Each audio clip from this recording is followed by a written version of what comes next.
Ganito na siya ang kanyang design because I am a rabbit. So, dapat nakapointed siya sa wood. Ayan. Wood. Rabbit. Rabbit kasi ako. So, wood siya. So, ito yung dapat ang ano niya sa kabila at ito naman yung design niya sa kabila. So, this one is wood ako. Ito yung degrees ko. So, dito siya. Ayan, yung wood green. Ayan, green. At saka yan. And then yung turquoise, ang best na location ko is northeast. So, dyan ko siya ilagay sa ulo niya. Yung ulo ng turquoise na northeast. Ayan. Northeast, yan o. Northeast, S, yan yung mga direction. Southeast, yung sa ulo niya. Ayan. So, dito tayo sa northeast kasi yan yung success ko na direction. Ayan. Northeast yung ulo niya. Ganyan siya dapat ang paglagay niya. So, para saan ba tong magic Lucio? So, ito po ay this is our new 5th generation classical magic Lucio engineered with high precision and accuracy. So, it is accumulatively plated in 3 types of gold, namely white gold, yung kanina, and then rose gold and yellow gold. So, itong kinuha ko is ito yung yellow gold. To straighten the presence of strong gold element, which is very important, is making this feng shui artifact more effective. So, kaya gold ang pinili natin. So, an ancient style universal turquoise, ito yon. Ito yung universal. So, sitting on a bagua horoscope solid core, ito yon. The core has multiple concentric rings, which is, ito yung 12 earthly branches, or which are the location or the 8 directions. Yung kanina, nakaupo siya sa yung mga directions. So, ito ay yung sinasabi ko sa inyo na kung saan yung pinaka, dun mo siya ilagay yung ulo niya sa pinaka, pinaka success mo sa iyong 8 dimensions na location. So, ito din ay meron siyang 8 triagrams and Lucio patterns. The salient features and the importance of the symbols can be explained and elaborate as follows. Ito yung the 12 earthly branches protect all 12 horoscope against all odds. So, magpo-protect siya sa lahat ng mishaps, misfortune, accidents, sickness, devastation from unlucky stars, and annual affliction. So, every year, hindi ka na matatamaan pag meron kang ganito. Okay? Kasi forever mo na siya according sa yung may-ari ng bahay or siya yung pinakamalaki ang kitaan or gusto mo na ikaw ang mas above ang kita sa kanila. So, dapat i-cure mo ang sarili mo. So, pangalawa, the 8 directions with an 8-sided pole allows the turquoise above to fit properly facing any of the earth directions. So, ibig sabihin, piliin mo either yung 4. So, yung 4, diba, meron tayong success, meron tayong health, meron tayong love, and personal growth. So, ito ay doon ka mamili. So, sa akin, pinili ko yung success. So, maganda din kung piliin mo ang personal growth. Kasi andun yung dun ka yayaman, dun ka marami yung tutubo sa'yo, marami yung mag-improve ka pa. Pero sa success, kung sa success mo ilagay ang ulo, which is yung direction mo sa success, lahat po ng mo gagawin mo ay maging successful. So, pwede mo siyang ilipat-lipat, no? So, pwede sa success or sa iyong personal growth. Yun ang talagang pinaka-the best. So, ito din ay ang Lucio pattern that comprises 4 yin and 5 yang, so which with no superiority among them. Therefore, the resultant can be miracle. So, sila po ay makikiayon sa iyo. And then, it also has a layer showing the productive element, the 5 element cycles where the metal produces water. Ito yung sinasabi ko sa inyo na wood, fire, ayan, earth, ayan, water, metal, and ayan, wood, ayan. So, it also has a layer showing the productive element cycles where metal produce water. So, ang metal, siya? Yan. Ang metal, meron siyang na magpo-produce ng water. So, ang water produce wood. So, kahilera siya sa wood. Ayan. And then, wood produce fire, fire produce earth, and earth produce metal. Any of these 5 empowered element can be flexibly selected by adjusting the ring. So, ito yung ring with a window that sits on the corgi. Kasi ako, wood ako, andito yung rabbit sign ko, so wood. yan siya, dapat siya yan, yung N to N niya. So, ito yung, this has two function, address a missing or weak element. So, ito yung mga weak element mo, which is, nag-destroy din ito sa mga unwanted element. Like example, too much ka na fire. So, tinabunan niya dito yung fire kasi too much ako fire. Okay? So, ito yung talagang, kasi ito yung nakaano sa akin eh. So, ito yung wood. Nasa wood pala ako. Di ba? Iba sila. So, ito din, ang halaga nito is, siya yung, kita, meron kang malakas na element, meron kang weak, siya yung nagkumpleto na doon. So, instead of bili ka ng bili para makumpleto lahat ng missing element mo, ito na lang, ikaw, isa lang. Tsaka nagde-destroy din siya ng unwanted element. Kasi kung too much element ka dinala sa bahay mo, sa buhay mo, winiwear mo, ay ito din po ay nag-aano doon, nag-destroy ng mga unwanted element para hindi ka mabibigatan sa buhay mo. That's why papasok ang mga problema kasi nabibigatan ka na, hindi mo na kayang i-handle, paano masolusyonan. Ito din po, the immortal implements on the ring catalyze the power of the Taoist immortals to help bless one with positive energy, bring good health, good fortune, wealth, pemlap, longevity, and good descendants. So, ito yon, meron tong hidden. The ring is the Taoist talisman. Ito sa ilalim, ito yung sinasabi ko. Yan.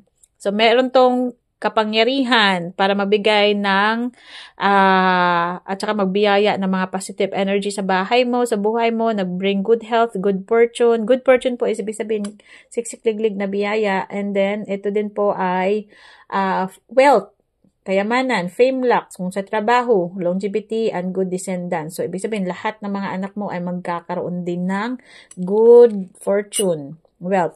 Hidden under the ring, ito yung under the ring. Ito. Meron siyang nakalagay under the ring. Ito yung kanina sinasabi ko. Ito yung likod niya. Oh, yan. So, ito ay talisman yan. Pangontra sa anti-mishaps and anti-evil eye that consecrates the empowers the magic lotion. Kaya ito yung harap niya. Ito yung harap niya. Yung sa ilalim, yung hidden niya na talisman. So, this are new version of different from the, sa lahat ng mga pampaswerte. So, ito kasi mayroon siyang powerful Taoist incantation hidden under each base. Ito yung sinasabi ko, under each base yan. Fixes any area with malevolent energies caused by 100 types of sharshi. Yan, yan yung cure niya. Fix health problems and ensure longevity. Grants all your wishes. Maganda to sa mga mayroong hiyas. And also, transform overtones malevolent to benevolent energy. So, yung mga hindi nyo kailangan, yung mga malas-malas, i-turn siya into good luck. So, ang primary function nito is to remedy bad orientation and position of your mentor, bed, work, desk, stove, etc. Saka yung ano pa ba, no, na mali sa bahay nyo that are not located or facing your ideal location. So, ibig sabihin, may mga bahay kasi tayong hindi nakaayon sa ating 8 dimensions. So, nasa, unlucky direction. So, kailang ito yung remedy. And then, ito din ay, like example, the main door, the bed, the work desk, the stove, at saka yung ating bahay. Ito din po ay gamit siya according to your kuha number. So, sinindan ko na kayo kung ano yung mga kuha number nyo, diba? So, ito din po, ang sekreto nito is meron siyang capability na mag-neutralize mga unwanted forces and correct harmful orientation according to your personal kuha number. So, ito din po ay meron siyang 8 mansions formula. Ito.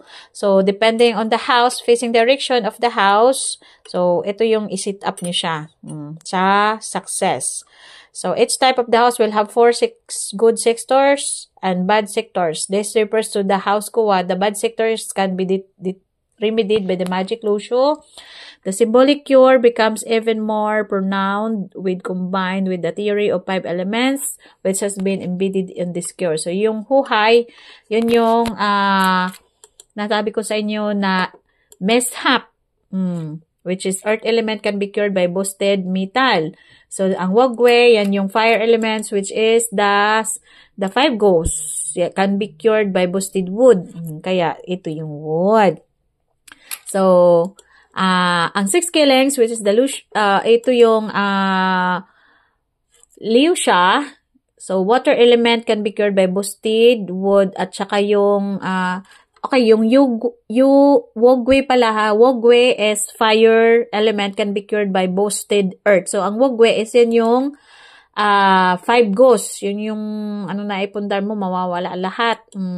So, ang ano naman, yung liusha, yan yung water element can be cured by boosted wood. So, ibig sabihin yan yung 6 killings. Yung maraming haharang sa lahat ng plano mo sa buhay para hindi ka magtatagumpay.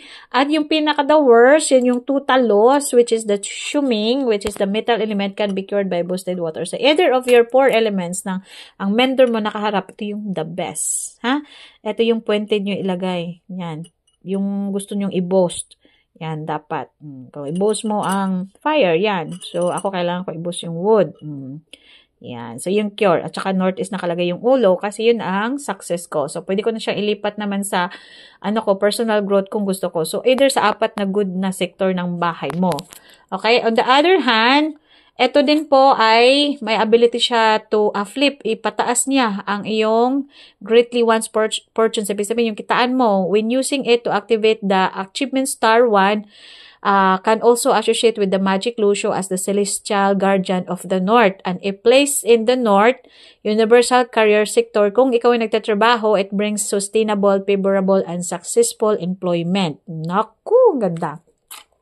Ito naman ay meron din siyang classical masters of flying stars, also consider the magic Lucio as the remedy to rectify 5 yellow killings or your Taiso killings and 3 killings. So, yun yung yearly flying star. So, ito hindi mo na kailangan bibili na marami. Isang bisis ka lang talagang mag-invest. So, kailangan tama ang iyong pagkumpas, no? So, ito, marami pa siya. Kailangan ko lang i-live to para kasi parang hindi na siya madadala sa kasi ang taas pala na explanation nito. Ayan. Bilisan natin. So, ito din, si Lucio is the legacy of the most ancient Chinese metaphysics. Ito siya. Ito yung ginagamit sa sinauna pang panahon. So, ito po ay said to have been discovered by Shaman King. So, naku, ang lakas pala nito. Known as Yu. When he successfully used his power to make flood water subside at River Lu, the Lucio pattern showing the magical orientation of the stars were found on the shell of a turquoise and become the prototype of the Lear Heaven Bagua. It was used to predict phenomena and flux and chains.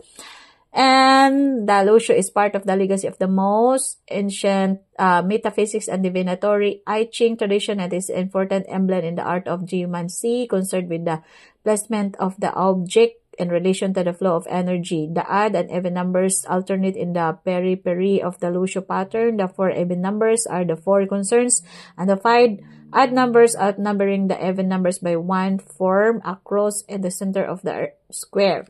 So the sum of each rows, the 3 rows, and each columns, 3 columns, and in both diagonals are in 15 number of days in each of the 24 cycle of the Chinese solar years. Ito yung mga sa ilalim.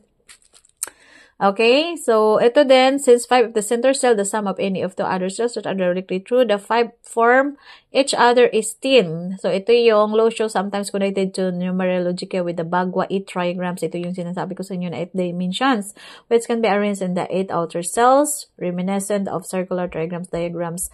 The Lucio square is the conjunctions with the 8 trigrams is sometimes used as mandalic representations important in geomancy.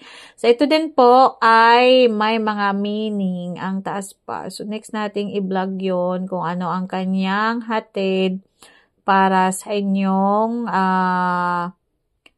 lugar. So, ilagay na lang natin to sa part 2, no? So, ano ang tawag ng 8 mansions? Saan siya the best ilagay? So, ito din po is pang-cure sa mga bad feng shui at saka yung mga flying star. Yan po. So, this one is very effective all-in-one cure sa lahat ng feng shui.